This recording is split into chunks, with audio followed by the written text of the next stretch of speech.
Helicopter দিয়ে সোজা বন্ধন করা হবে। ওই শিবির যে করা আছে যা আছে তদ্দুর পয়েন্ট আমি বললাম যে ছেলেগুলোকে আজকে রাত্রের ভিতরে পিক আপ করে দাও। আজকে কিন্তু গণভবন ঘেরাও করতো, কিন্তু আমি মনে করি যে আপনার পদক্ষেপটা সঠিকই হয়েছে। এখন পর্যন্ত যা রিপোর্ট বাংলাদেশে পাচ্ছি আর কি, তো ওখানে ঢাকাতে আপনার রামপুরার দিকে এবং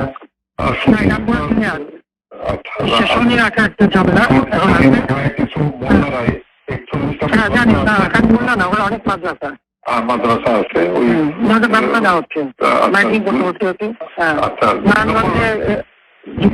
আর্মিকে আমরা 36 সেনা নামাচ্ছি। ও আচ্ছা, আমি বলছি ক্যাজুয়ালি দরকার নাই, ওরা মেডিকেল নিয়ে আসে তো আকাশ থেকে নামবে, 2 পাঁচবে ধরবে। আচ্ছা, মেসেজটা দিয়ে দিতে পারেন।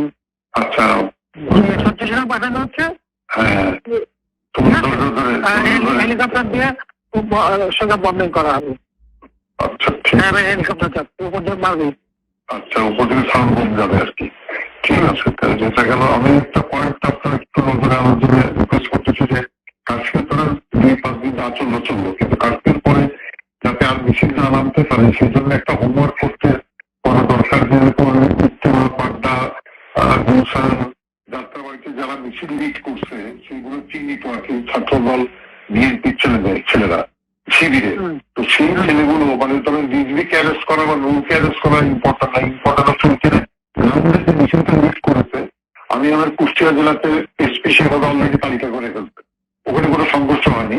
একটা ছোটবাড়িতে খালি একজনের পায়ে লাগছে, উনি ম্যানেজ করছে অলরেডি কম্পিউটারে বসে ছবি দেখে ছেলেগুলোর তালিকা করতেছে। আমি বললাম যে ছেলেগুলোকে আজকে রাত্রের ভিতরে পিক আপ করে দাও, মিছিলটা লিড না করতে পারে। আমি ঢাকা শহরের জন্য বলছি যে আপনার গোয়েন্দারা নিশ্চয়ই তালিকাটা করতে পারবে যে উত্তরায় কারা। লোকাল লিডার ওখানে এমপি খসরু আছে এবং হাসান হাবিব আছে। আমার কালকের যে রিপোর্ট, হাসান হাবিব নামেনি, কিন্তু ও রাগ করে খসরুর উপরে ছেড়ে দিয়েছে এমপি সাহেব মোকাবেলা করুন। তো হাসান হাবিব লোকাল না তো, ওদের তো লোকজন আছে, হাসান হাবিব নামেনি। আর এখানে ওয়াকিলও সামলাতে পারে না, ও 2 লাইনে পা দিয়ে চলে। আমার কথা হচ্ছে যে একটু যদি লোকাল লিডারদের সাহায্যে তালিকাটা করে নিয়ে আজকে রাতের ভিতরে সব কাস্টডিতে নিতে পারেন, তাহলে কোনো জায়গায়। আর মোহাম্মদপুরে একটা পায়খানা ছিল, কালকে আপনি রাত 12টায় যে খুব ভালো করতেন, আজকে কিন্তু গণভবন ঘেরাও করতো, কিন্তু মোহাম্মদপুরের ওখান থেকে রেডি হচ্ছিল কালকে, মানে এইটা। সুতরাং ডিসিশনটা খুবই কারেক্ট হচ্ছে মাননীয় প্রধানমন্ত্রী। রণক্ষেত্রের সাথে আপনি একটু দয়া করে মানে এই পিক আপটা করতে বলেন, উপরে ওইটা একটু হোমওয়ার্ক করতে বলেন, করে অ্যারেস্ট করে ফেলতে বলেন আজকে। মানে সদিয়ে অ্যারেস্ট করে ফেললে আর মিছিল করার লোকটা। আরেকটা রিকোয়েস্ট আমার, যে ইন্টারনেটটা আমার মনে হয় চালু করতে বলে, এটা আমাদেরই কাজে লাগবে।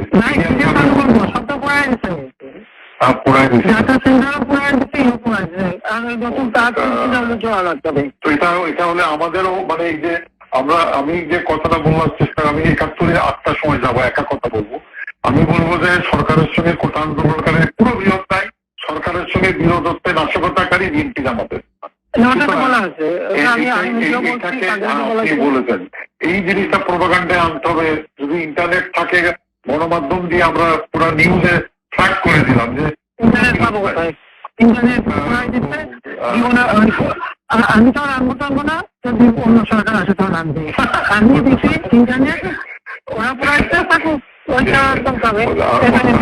বাংলাদেশ সরকার আসবে না, অন্য সরকার আসবে, আসুক না। আমি এখন যাচ্ছি, এখন